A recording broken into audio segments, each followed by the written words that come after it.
Hello everybody, I am chatting today with Sally, who is the CEO and founder of Sensitive Matters, and they make the most incredible children's books to help you as a parent explain or prepare to explain how your child has come into the world, and if it perhaps has been a difficult journey and third-party reproduction, for example, happened with personalised photos, etc.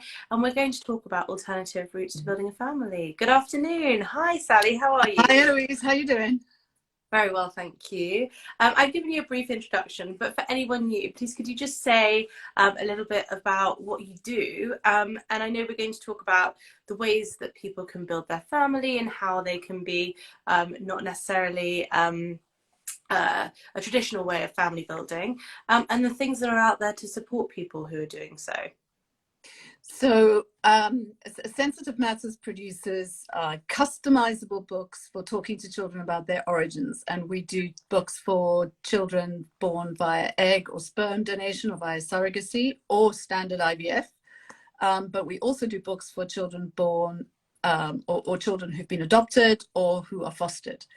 So any origin story is what we cover off, and actually I'd quite like to at some point talk about how there's so many parallels in those stories between the families that have adopted and families that have used egg or sperm donation.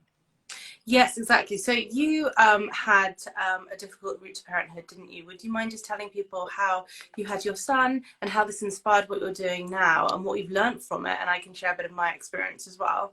Yeah, absolutely. So after a really grueling 12-year IVF journey, Wow. Max was finally born via an egg donation and a gestational surrogate in the US. And I'd always intended to tell Max the truth, obviously, about his origins. That's really important. And when I started looking for a book to do that, I found that there wasn't anything that was could tell both sides of those stories. There are some now that will cover off both sides of the egg donation and the surrogacy, but there was really nothing that was customizable, and that's the problem I kind of figured out. It wasn't just my problem, but it's everybody's problem, because everybody's story of how their child came to be is completely unique. They have their own journey, and no two journeys are alike. And there are books to talk to children about their origins, but there's just nothing that allows people to tell their very own story. Mm-hmm. So that's the problem that we set out to solve. And that's what our books do, basically. They allow people to tell their very own story. But obviously there's a baseline. And for people who are very much in their fertility journey at the moment, can they start to create a book during their fertility journey? So really the books are good for talking to young children, I would say, from about 2 to the books that are for egg and sperm donor children are 2 to about the avatar one 2 to about 5, and then the photo one is good for 2 to about actually 9 or older, because it's not really, there's nothing, the illustrations aren't really age specific. And the adoption books are likewise, I'd say, from about 2 until 9 for the first book. And then there's actually an adoption book that's for older children as well. The idea is to start really young. You can start talking, you could start when your child is a baby. And we've had customers that have done that. And that's really good, because you start rehearsing your story. And it means that it becomes easier for you to tell, and it's not something you're comfortable with it. By the time the child gets to the stage where they start asking any questions, you're comfortable with the story. Mm-hmm. So really we do say, start early. 2 is a great time to start, but you kind of need to have some pictures of the child to create the book. So I would say you wouldn't want to start until they're at least, I don't know, at least born. At least there's a picture. Yeah. So I have talked about this quite a lot, because I have not, until I found your book, found a book which does what you've just explained, where we have been able to customize it to put our own photos in, have our own story, write our own text, and literally every night our children say, can you read me the magic of, and then their name, book, or they don't even say magic of, they say Magic Charlie book, for example, which is so Yes, sweet. exactly. But what I love about it is the fact that we have tweaked the copy to be in line with the way we speak, the words we feel we want to use. And I guess what I wanted to sort of talk about when we're talking about other routes to parenthood, which may not be egg or sperm donation, for example, how did you, when creating the books, how did you find out the language that you wanted to put in the books? Because I know you've done a lot of research talking to people who have built families in different ways. What have been your findings from that? So we just, what the main finding is that what offends one person is another person's cup of tea. So that hence we kind of just went, well, look, you can change the words. There's some people who don't like the word sperm, and then they can change it to whatever else you want it to be. The books are very factual, and they do tell a very factual story, and that's the base story. But as you've just pointed out, the beauty of it is that if you wanted to, you can completely write a different story, because every word is editable. So if you don't have a lot of time, and if your story is quite a standard story, you can literally go into the book, drag and drop a few photos, change, mum and dad, or mum and dad to whatever you're called, mum and mama, pop and papa, dad and papa, and that's it. You've got a book. Mm-hmm. But if you want to, as you did, Eloise, you spend quite a lot of time dragging and dropping photos, etc. There's no right or wrong with language. People have different views, and we did a lot of research and just tried to use the language that seemed the most appropriate. Guidance now is that you call things what they are. Mm-hmm. And people with young children will know, young school age children will know that now they advise children to call a vagina, a penis, and not use other terms for them. So it's very factual, it's very scientific, and if you want to use other language, it's up to you. That's entirely, and that's what makes it your story. If you don't mind me asking, at what point during your fertility journey did you think, or did you decide, okay, we're going to move on to egg donation now and use a surrogate? And did you feel supported in that journey? Yes and no. So we used a very reputable clinic, and it was very good, and we did speak to a counsellor, but I am not sure that one counselling session is necessarily enough to really make you appreciate the ins and outs and the in-depth things that you need to think about if you're using an egg donor or a sperm donor, and the implications that are coming down the line. And I do think that clinics could maybe do a little bit more to provide push parents in the right direction of the support they need. There are some great books that are coming onto the market now that are available that really help people, and that really help get your head around some of these things. So yes or no. And one of the things I did want to say is that I was looking at some videos today that were by parents who've adopted, also through YouTube, and through some communities on Instagram. And what really struck me was the similarity and the parallels of what people who have gone through adoption go through, and what we do in the donor conceived community go through, because there are some of the same issues that we need to face. Is these children have other genetic connections, and we have to think about that, and we have to tell them their story. And the adopted parents feel this empathy for the birth parents, and I know from talking to our other egg donor mums, we feel this pull to the donor, the egg donor, and this love for her, and it's kind of, where is she, and I want to thank her and hug her. So there are lots of parallels in these two communities, and it's just very interesting, because we're sort of two separate communities, and yet we have so much in common.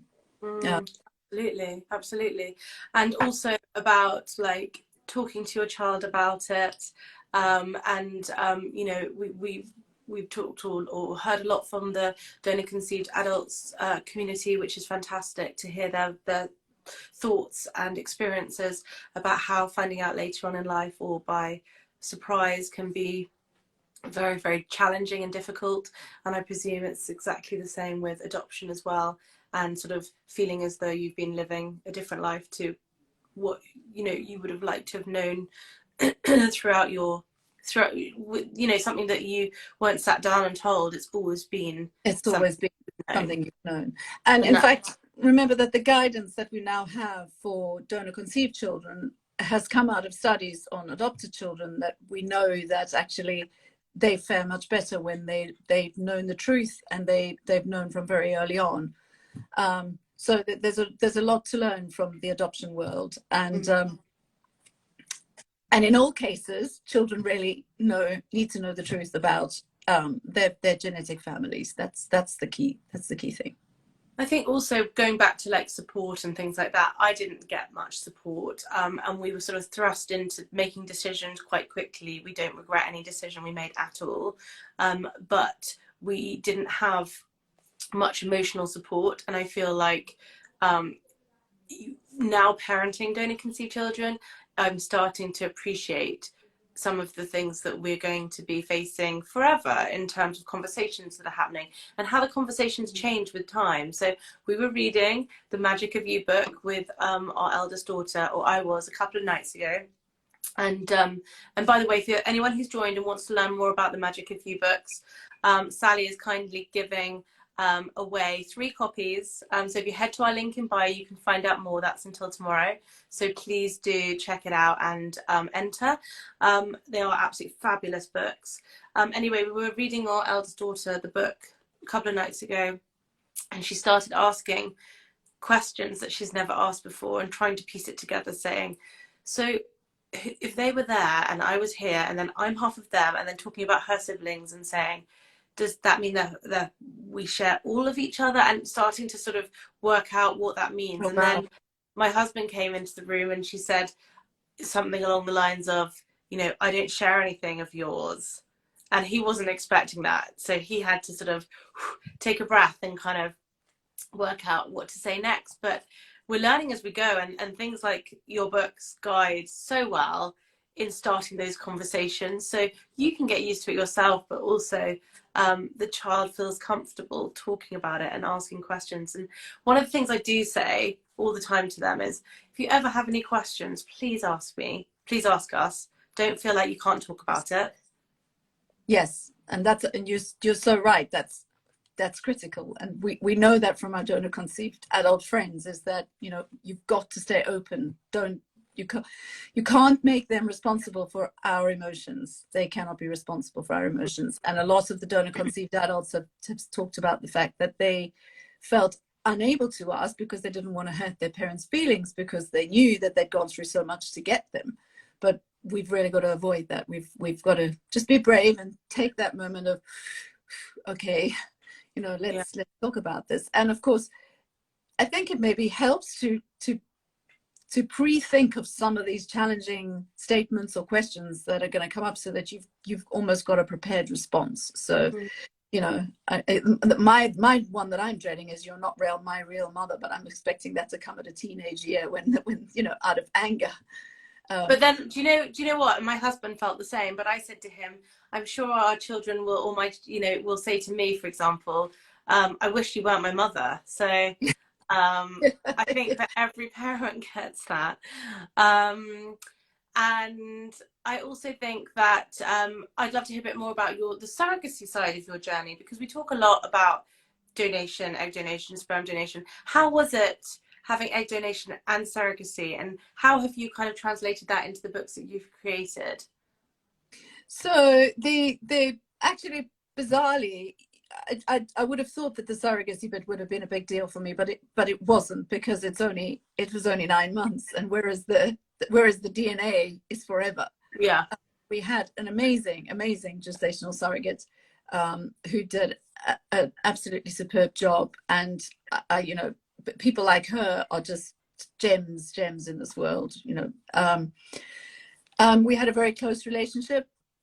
we found her and were matched with her quite easily and readily. We kept in contact via WhatsApp. So, you know, although we were on different continents, we had a lot of communication. Was she an American? She's American, yes. So and I think we went through a very reputable agency, and I would actually recommend. I'm about to do an Instagram live actually soon with a very reputable surrogacy agency in the States. I think it's important because we know, and I know in the UK there's a lot of talk about you shouldn't pay for a surrogate, but actually paid surrogacy can work if it's done in a win-win way, and that's important, is that it is win-win. And it is possible, and it is possible in the US, and there are ethical agencies in the US who really care about their surrogates, and you know, where the relationship is a really two-way street. So we're still in contact with our gestational surrogate, and hopefully Max will see her again one day, you know.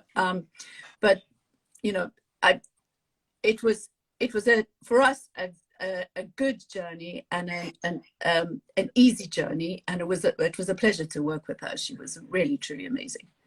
But I think also what's great about what you've created out of your story is the fact that you do have first-hand experience of it. So, you know, building a nuclear family in a different way, or not different, but not a traditional way that you may have always imagined you would. You know, having books like yours really helps people with the storytelling, which is such a big part, which you don't necessarily think about when you're in the thick of treatment. But as you said, as soon as you have that child, it becomes really important. And so that's why I'm so grateful you're giving away 3 of our readers the opportunity of one of your books for free. So tap the link in bio to enter that. Or if you want to take advantage of 15% off and buy one now, then go to the Sensitive Matters website, and the link is in the bio again, and use code FHH15, which will work for 15% off until the end of February. Yes, absolutely. And just to remind people, that's what the books look like. So that's the adoption book. Yeah, could you explain a bit between the different books in terms of the stories behind them and the options people have for making them personalized? So the adoption books are like the photo books. There's an avatar book and a photo book. We only have the avatar book for the donor conception. The photo book is really simple and fast to make. You literally would choose your story, the story that's most like yours. You go in and you can edit the text and change the words and edit the pictures and drag and drop in your photos. So if you wanted to, you can have a book in 10 minutes. You, Eloise, did a lot more. You changed, you took out some of the clip art, you dragged, you put in extra photos. Well, so I was also you spent a little more than 10 minutes. Yeah, I was making 3 copies. And that's the thing to note, isn't it? That if you have a couple of children, for example, and you want to go in and switch the book up and tweak the story and change the photos, you can do so to make it unique for each of your children. Well, you can do that. That's the avatar version. The avatar version is slightly different because what you do is you upload a photograph of everyone in the story. We cut out the head, we cartoonize it, and then we place it on the illustrations. And then we would color the illustrations with the right skin color. So that's that then means that you have the illustrations you have. Although the text is completely editable, the illustrations then are what's there, but with your heads on them. So it's different strokes for different folks. Some people really like the avatar version. For some families and for different types of families, the photo book version might be better because it's less restrictive. One thing I did want to mention is that we do have a new offering which we're about to take to market, and that's a B2B offering, and we are trying to persuade not trying to persuade, but we have an offering for clinics and for law firms, etc., that they can actually gift these books to their clients, and that they then have a branded version of that. So that's something that we think might be a nice thing for for law firms or clinics to be offering as a gift to their patients or clients. I think that's really nice, because especially for someone who's had a tricky path to parenthood, it's something that you're going to use again and again. And I keep saying to my children, please look after these books, because they are very special, and they know they are, and they get jealous if one of them's got the other book. So they do make an appearance every night. Yes, it's amazing how they love them, and even very small children, because they have a photo section. They both types of books have a photo section at the back.